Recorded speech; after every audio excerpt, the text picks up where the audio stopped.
रोमाना जी देखिए, व्याकुल भारत अब कोई हो जाए तो उसके लिए हम क्या कर सकते हैं? अपना घर संभलता नहीं है, दोष हमें दे रहे हैं।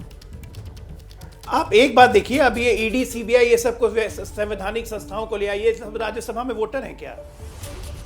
ये सब राज्यसभा के वोटर हैं क्या? संवैधानिक संस्थाएं, ईडी हो चाहे सीबीआई हो चाहे कोई हो जिसको ला रहे हैं बीच में, संदर्भ है राज्यसभा के वोटिंग का। आपके पार्टी के विधायकों ने क्रॉस वोटिंग की, जिम्मेदारी आपकी है अपने विधायकों को रोकने की। आप नहीं रोक सकते क्योंकि आपका नेतृत्व अपरिपक्व है। ना वो कह रहे हैं भाई बहन होए ना प्रीत, ये उनकी पार्टी के विधायकों को जो इतना प्रीत बीजेपी से हो रहा है, दरअसल इसके पीछे की स्क्रिप्ट जो है वो डर के हिसाब से लिखी गई है, डराकर ईडी सीबीआई केंद्रीय एजेंसियों का। भाई बहन होए ना प्रीत, डॉक्टर अजय आलोक। ऐसा है कि भय भी होए ना प्रीत, ये उनको होता है जिनको भय लगता रहता है। राजनीति में भय भी नहीं होता है, प्रीत भी नहीं होती है। राजनीति में लोग अपना फायदा देखते हैं। देखिए रोमाना जी, हर राजनीतिक पार्टी में 3-4 थिंक टैंक होते हैं जो जनता का मूड, जनता का पल्स असेस करते हैं। आप ये देखिए कि भारतीय लोकतंत्र में कितना टेक्टोनिक शिफ्ट आया है कि ये थिंक टैंक, यही थिंक टैंक अब कन्विंस हो चुका है दूसरी पार्टियों का कि जनता का पल्स नरेंद्र मोदी और भाजपा के साथ है। और आज इसीलिए तमाम पार्टी के लोग अपना राजनीतिक भविष्य सिक्योर करने के लिए बीजेपी के साथ और प्रधानमंत्री मोदी जी की नीतियों के साथ जुड़ना चाहते हैं। ठीक है देश में अलग भावना चाहिए, ये लोग समझ नहीं रहे। मुझे लगता है उस पर एक रिएक्शन जरा वरिष्ठ पत्रकारों का हमें लेना चाहिए।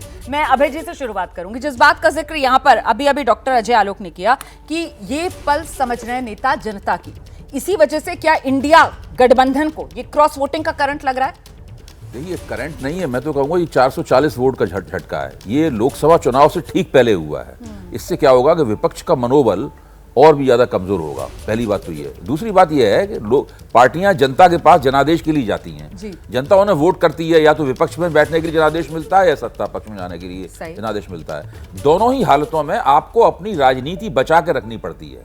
अगर आप अपनी राजनीति खुद नहीं बचा पाएंगे तो दूसरा जो आपके विपक्ष में खड़ा हुआ है वो तो अपने मैनिपुलेशंस करेगा, वो अपनी राजनीति करेगा। ठीक है, आप बहस में उनके ऊपर आरोप लगा सकते हैं, आपको लगाना भी चाहिए, उसकी समीक्षा भी होनी चाहिए कि वो सिक्के के उस पहलू में क्या हो रहा है। लेकिन असली बात क्या है कि अगर आप अपनी, देखिए आमतौर पर कहा जाता है कि सत्तारूढ़ दल विपक्ष के वोट तोड़ता है। हिमाचल प्रदेश में क्या हो रहा है कि जो विपक्ष में पार्टी है वो सत्तारूढ़ दल के वोट तोड़ रही है। बिल्कुल, आप देखिए जो मुख्यमंत्री हैं वो कह रहे हैं हमने तो व्हिप जारी किया था, जबकि सब लोग जानते हैं, बच्चा भी जानता है कि इस तरह के चुनाव में व्हिप जारी नहीं होता है। व्हिप जारी करना ही कानून के खिलाफ है।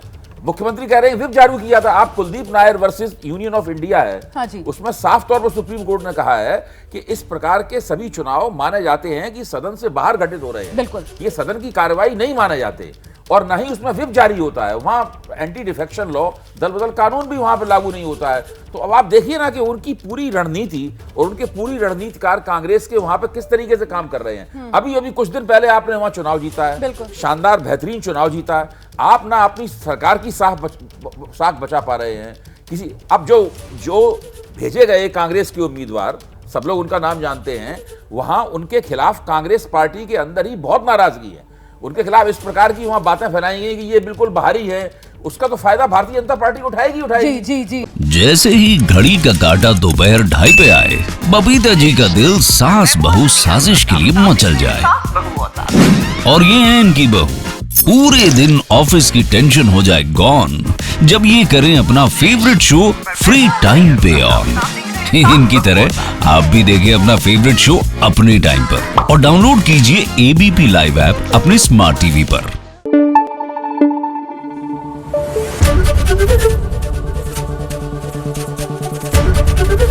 एबीपी न्यूज आपको रखे आगे।